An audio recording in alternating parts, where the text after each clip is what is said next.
Tuan-tuan jangan risau, jawab duit tak hilang lagi.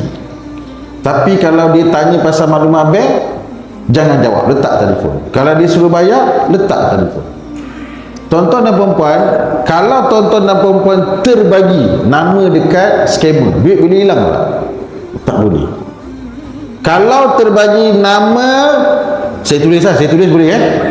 Sebab ada whiteboard ni, marker ni pun besar-besar ni, kita kena guna ni. Saya suka marker besar-besar ni. Tuan-tuan dan perempuan, besar ni saya tulis.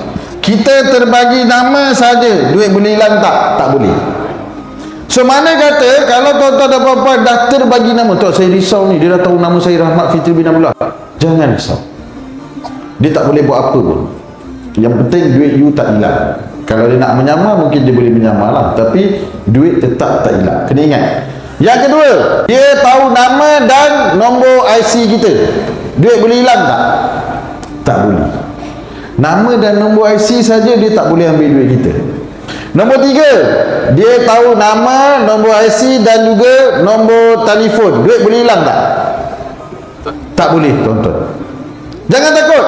Saya tahu kadang-kadang kita ni rasa risau. Tuan, saya dah terbagi tuan, apa patut buat? Tak apa, awak abaikan dia. Jangan risau. Nanti dia boleh buat apa tuan? Jangan risau. Duit awak takkan hilang. Kalau dia nak menyamar pun tak boleh buat apa. Bukan awak orang kenal awak pun. Orang tak kenal awak. Kalau Rahmat je, semua orang kenal. Kan? Tu saya kata jangan risaulah. Orang pun tak tahu kau siapa. Kalau lah tuan-tuan dan perempuan terbagi nama, sorry tuan, ada siapa kerja bank kat sini? Ada pegawai bank? Mana? Pegawai bank jangan jawab, diam. Yang lain je, diam.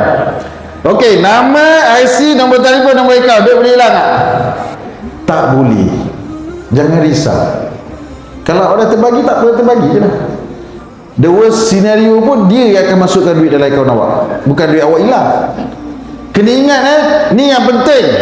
Saya bagi pihak bank nak bagi tahu, ini empat data ni kalau terbagi kepada scammer, jangan risau, dia tak boleh ambil duit awak. Kalau dia ugut awak, nak takutkan awak, oh nanti saya akan ambil duit awak, saya akan lesapkan duit awak, saya akan macam-macam lah dia ugutkan kan.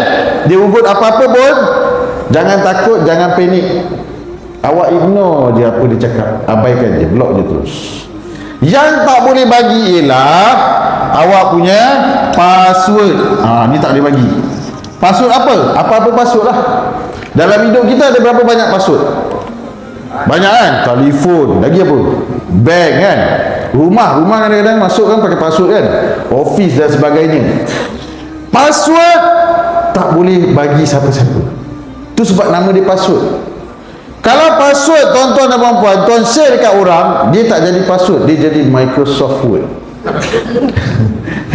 Ingat sampai bila-bila ni, Rahmat dah ada ni, password jangan bagi. Muslimat, kalau suami minta password, boleh bagi tak?